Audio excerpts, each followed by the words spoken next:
round 2, we're going to try to get this motorcycle lift back up in the top of the pallet rack.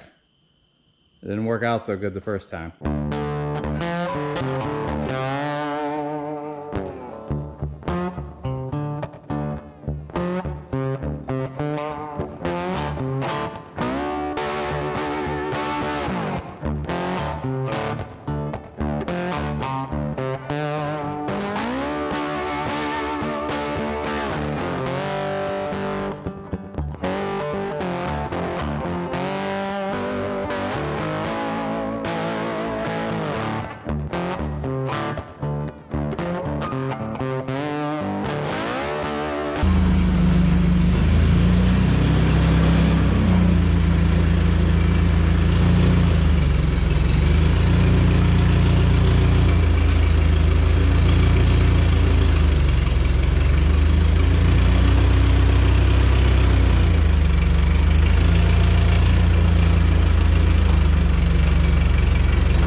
Okay folks, we got it up there, we got it on top, but once we got it on top we didn't have enough room to manipulate it to get the forks out because the forks are angled and it needed to come back, you know, reduce the angle, come up higher, and then get out, because when you tilt it forward the forks go down.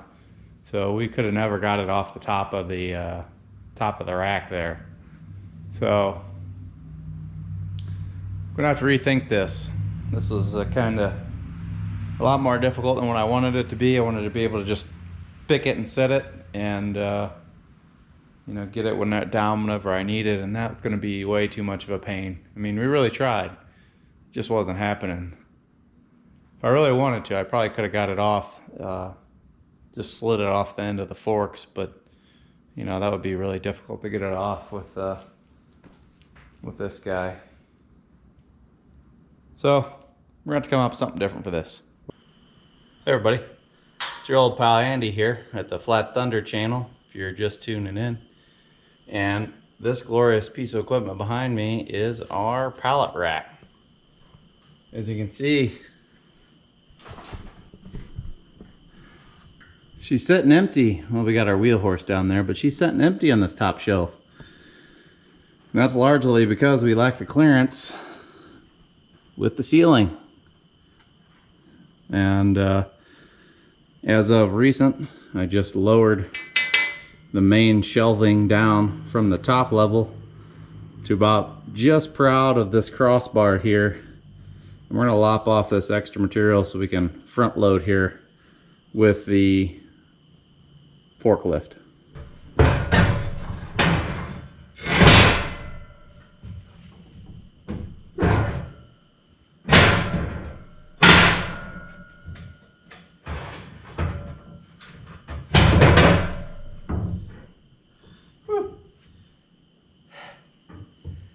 It is hot out.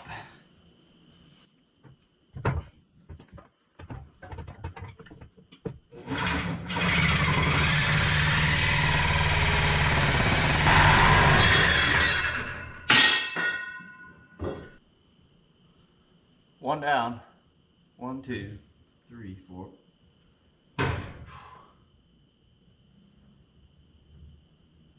Five more to go.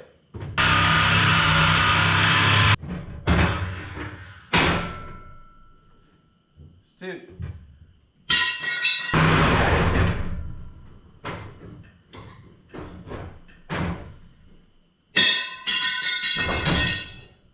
Three.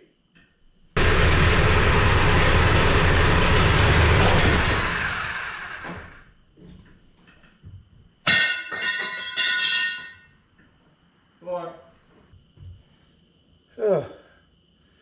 All right, that's 4 of the 6. I got 2 more right behind you.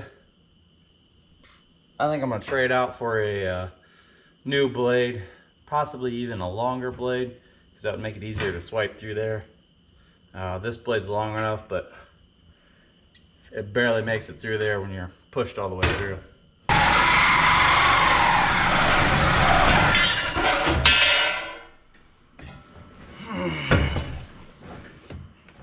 All right, last one right here. Yeah.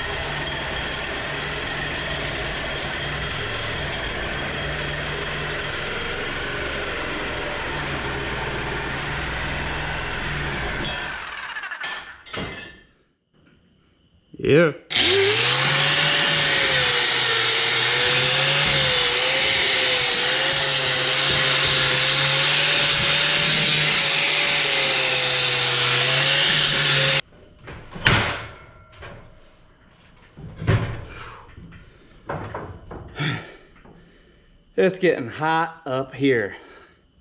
Waited till after dark. It's probably too late to even be doing this right now. Sorry, neighbors. But it was just ungodly hot earlier today. I'm not for sure how warm it is now, but it feels really hot, especially up here in the ceiling. So we got all those. We weren't looking to make them perfect, but we got all the sharp edges, at least I hope, dusted off of there on the external edge. And I think we're good enough to try to get that motorcycle lift up here. Let's see what we can do. Stay tuned. I'll show you how we're going to do it. Just to show you how sketchy this is, these are the correct planks that we had made. There's usually a gap in between them. They're shoved together right now. Same on that side. But when you look down here, this shelf just has 2x4s, and they're spread apart way further, so you got to make sure where you step, you don't step down in between the hole. That would be bad. So we need to obviously get these changed out for the new planks that are in the skid over there. Got the slats relatively spaced out good. Got a nice flat platform here on this top deck. Let's see if we can't get that motorcycle lift up here. Full air pressure isn't on because I got the air compressor disconnected, and we lifted it with no weight on it, or I need to drop a couple pounds, fatty. So this is my handy brand motorcycle lift. I used the little 2-wheel dolly that came with it to jockey it around from over there to directly in front of where we want to place it. It's just easier because it's such a large object instead of trying to jostle it around on the front of the forklift. So it did take some time to clean some of the stuff off of it. The key here is we want to be able to lift this up, put it up there, and then be able to bring it back down conveniently, because I could have got it up there before when it was a major pain in the butt, but I wouldn't want to get it back down. So again, the key, be able to pick this with the forklift, sit it up there. You want to work on a motorcycle or a lawnmower that would fit on this, or a UTV, bring it back down, put it in position, and then use it. We'll see how that goes. For now, let's get this thing up there. Part of the reason I lifted it up is so I could, 1, clean the top easier, but then 2, I can see where the scissor supports are, so I know where to place my forks in a safe position to pick this.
We did it and we didn't drop it. It's getting a little sketchy up there. I didn't pay attention and I placed one of the forks right on a low spot on the rack, which made it really difficult to unmount. I'll take you up there and show you how she's sitting. You have to block it so you can get your forks back underneath it and out of it. I think it worked pretty good. A little bit of a learning curve. Where do you place your forks, where not to place your forks, and what kind of cribbing to use. But I'm super happy with that. Oh yeah. I had to get a 4x4 in here on this side. It was really tight quarters because I placed the fork on this low spot. Had I not done that and the fork was on this level, I wouldn't have had as much trouble. Probably could have got away with just a regular old 2x4. She's up there though. Nice and solid. If we pick it next time and place our fork right here and back there, we should be golden. All right.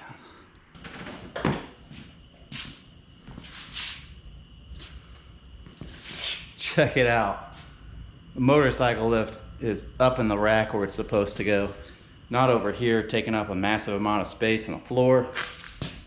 Old Johnny number 5 earned its keep today. If you like this video, don't forget to give me a thumbs up. Leave all your questions and comments in that section below. And don't forget to hit that subscribe button on your way out. P.S.